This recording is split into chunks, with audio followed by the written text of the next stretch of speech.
Assalamualaikum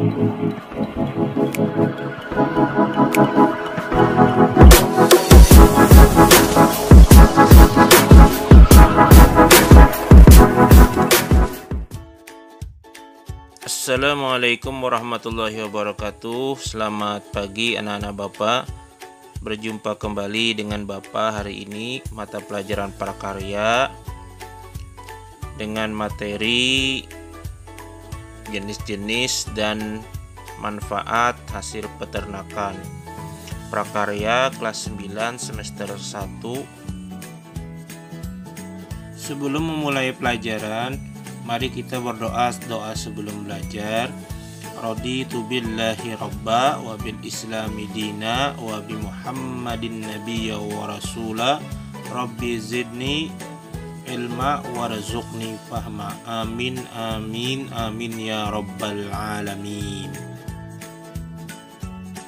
Adapun nilai-nilai keislaman pada pembelajaran kita kali ini adalah terdapat di dalam Al-Quran surah An-Nahl ayat 5 yang artinya, dan Allah telah menciptakan binatang ternak untuk kamu, padanya ada bulu yang menghangatkan dan berbagai-bagai manfaat, dan sebagian kamu makan. Tujuan pembelajaran kita hari ini adalah yang pertama, memahami jenis-jenis hasil peternakan. Yang kedua, menyebutkan manfaat jenis-jenis hasil peternakan. Yang ketiga, mengidentifikasi berbagai jenis-jenis hasil peternakan. Yang keempat, membuat laporan jenis-jenis hasil peternakan daerah setempat.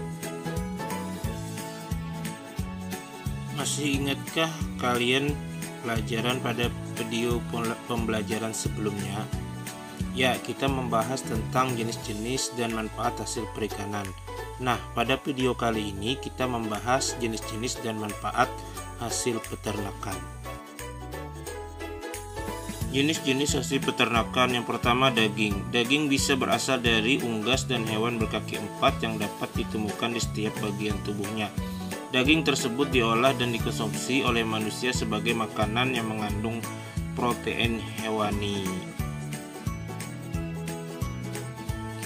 Daging ayam. Daging ayam merupakan sumber protein berkualitas tinggi dan memiliki kandungan lemak jenuh yang lebih rendah dibandingkan dengan daging hewan berkaki empat. Berikut adalah beberapa jenis daging ayam. Yang pertama, ayam kampung. Ayam kampung adalah sebutan di Indonesia untuk ayam peliharaan. Ayam ini merupakan jenis yang biasa dipelihara oleh penduduk atau orang yang tinggal di kampung. Yang kedua adalah ayam broiler. Jenis ayam ini dipelihara dengan cara diternakan. Dipelihara di dalam kandang yang berukuran besar. Yang berikutnya adalah daging sapi. Daging sapi adalah daging yang paling banyak diminati oleh masyarakat Indonesia. Selain rasanya lezat, daging sapi ini dapat diolah menjadi aneka masakan. Daging sapi yang berwarna merah. Yang berikutnya adalah daging kerbau. Daging kerbau ciri khasnya berwarna merah, agak gelap, memiliki tekstur serat, lebih kasar dibandingkan daging sapi. Yang berikutnya adalah daging kambing. Daging kambing merupakan sumber gizi yang penting bagi negara berkembang yang biasanya terletak di daerah iklim tropis.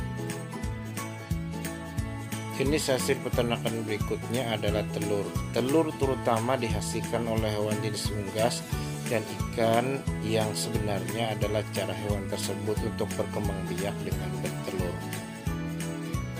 Yang berikutnya adalah telur ayam kampung. Telur ayam kampung biasanya dipelihara dengan cara dibiarkan mencari makan sendiri di pekarangan penduduk, memakan lebih banyak variasi makanan dan lebih organik.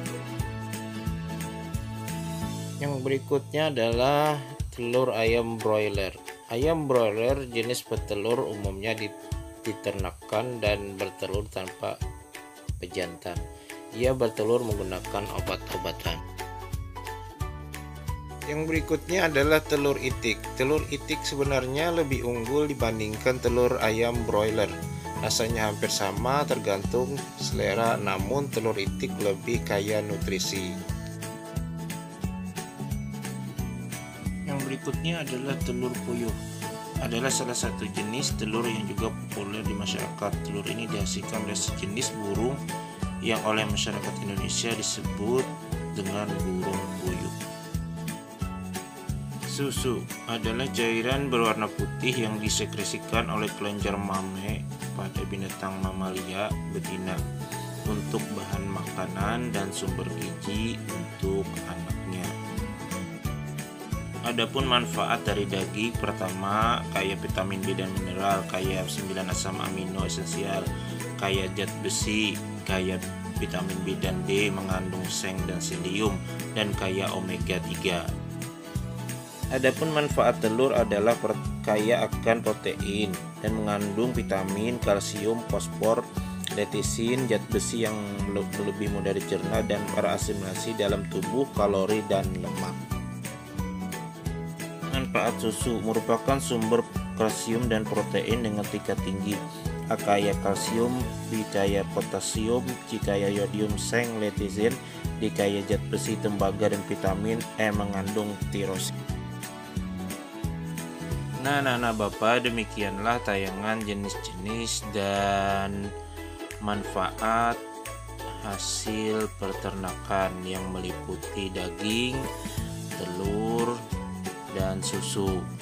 Mudah-mudahan kalian bisa menyimak dan mengulang kembali apa yang Bapak sampaikan di video ini melalui membaca buku yang ada pada kalian, yaitu buku prakarya kelas 9 semester 1. Selanjutnya adalah kalian Bapak berikan tugas untuk melakukan observasi di rumah kalian, kemudian dibantu dengan internet yang ada di rumah kalian untuk mengidentifikasi, mewawancarai. Dengan tugasnya selengkapnya adalah sebagai berikut.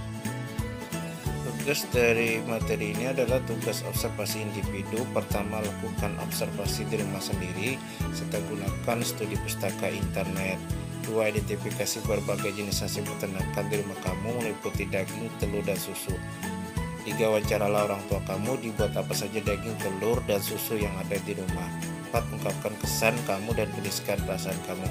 5. Fotokan hasilnya dan upload di Classroom Prakarya. Baiklah anak-anak, sampailah kita pada kesimpulan pada pembelajaran kali ini. Pertama, jenis hasil peternakan meliputi daging, telur, dan susu. 2. Daging dapat diolah menjadi makanan yang mengandung protein hewani. 3. Jenis-jenis daging adalah daging ayam, daging sapi, daging kambing. 4. Telur dapat dihasilkan oleh hewan jenis unggas. 5. Jenis-jenis telur terdiri dari telur ayam kampung, telur ayam broiler, telur itik, dan telur puyuh. 6. Susu berasal dari binatang mamalia betina yang merupakan sumber gizi. 7. Semua jenis daging, telur, dan susu merupakan sumber protein yang tinggi. Demikian kesimpulan kita pada pembelajaran hari ini.